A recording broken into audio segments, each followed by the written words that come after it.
तुम करो तो लीला और हम करें तो कैरेक्टर ढीला, या ऐसे भी कहा जा सकता है कि गाली हुजूर की तो लगती दुआओं जैसी और हम दुआ भी दें तो लगे है गाली। ऐसी बातें हम क्यों कह रहे हैं, जरा सोचिए। ऐसी बातें हम इसलिए कह रहे हैं कि बहुत सारे बड़े लोग इस महामारी के दौर में सरकार की तारीफों के पुलिंदे कसते थे, लेकिन आज उनका भी हौसला पस्त हो चुका है और वो लोग भी सरकार को कोसने में कोई कोर कसर नहीं छोड़ रहे हैं। हम बात भारत देश के सबसे बड़े देशभक्त अनुपम खेर की कर रहे हैं। खैर, हम यहां पर अनुपम खेर को देश का सबसे बड़ा देशभक्त अगर कह रहे हैं तो और लोग जो अपने आप को देशभक्त कहते हैं वो मुझे बिना मांगा ज्ञान मत देंगे, क्योंकि इतना कुछ हो जाने के बाद भी अनुपम खेर सरकार की तारीफों के पुलिंदे मारते थे। अब आप बताइए, देशभक्ति का पैमाना क्या सरकार की तारीफ करना होता है? खैर, हम इस देशभक्ति के बारे में ज्यादा कुछ नहीं बोलेंगे तो लोग मुझे ज्यादा बोलेंगे, देशद्रोही बोलने लगेंगे। बात अनुपम खेर की कर लेते हैं। ये जनाब जो अब मोदी जी से नाराज हो गए हैं, कह रहे हैं कि इस महामारी की वजह से देश में जो हालात पैदा हुए हैं उसके लिए अब सरकार को जिम्मेदार ठहराना आवश्यक है और ऐसा करना वैध दिखाई देता है। अधिकारियों की सार्वजनिक आलोचना कई मामलों में वैध है, यह समझना बहुत जरूरी है कि इस समय इमेज बनाने से ज्यादा जरूरी लोगों की जान बचाना है।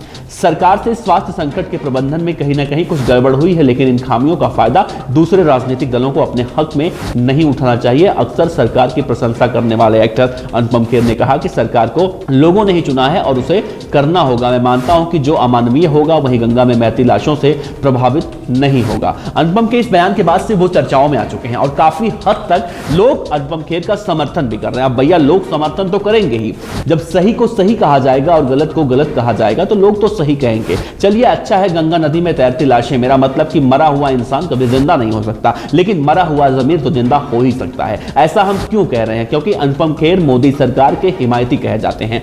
17 दिन पहले भी उन्होंने मोदी सरकार का बचाव किया था। वरिष्ठ पत्रकार शेखर गुप्ता ने अपने ट्विटर हैंडल पर लिखा था कि 60 के दशक में जन्म होने की वजह से मैंने तमाम संकट देखे हैं। इसमें 3 युद्ध, खाद्यान्न संकट और तमाम प्राकृतिक आपदा शामिल है, लेकिन ये कोरोना महामारी आजादी के बाद देश के सामने सबसे बड़ा संकट है। सरकार को इतना असहाय कभी नहीं देखा मैंने। कोई कंट्रोल रूम नहीं, कोई जिम्मेदार नहीं। इसके जवाब में अनुपम खेर साहब ने लिखा था कि आदरणीय शेखर गुप्ता जी, ये कुछ ज्यादा ही हो गया। आपके स्टैंडर्ड से भी करो। एक पता भी है पूरी दुनिया के लिए हमने इस महामारी का सामना पहले कभी नहीं किया है। सरकार की आलोचना जरूरी है, पर उन पर तोहमत लगाइए, इससे जूझना हम सब की जिम्मेदारी है। वैसे घबराइए मत, आएगा तो मोदी ही, मोदी की जय हो। चलिए साहब, देर आए दुरुस्त। अनुपम खेर का यह बयान ऐसे लग रहा था कि जैसे किसी के जख्म पर नमक लगा दिया गया हो, लेकिन जब अपने ऊपर आपदा आती है तो समझ में आता है कि दर्द क्या होता है।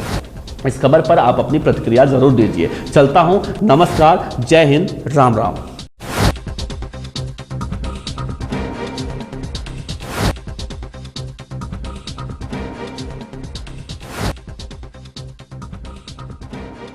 पर अच्छी लगी हो तो लाइक कीजिए, सब्सक्राइब कीजिए, साथ ही बेल आइकन का बटन दबाइए पीडीएफ न्यूज की खबरें सबसे पहले देखने के लिए।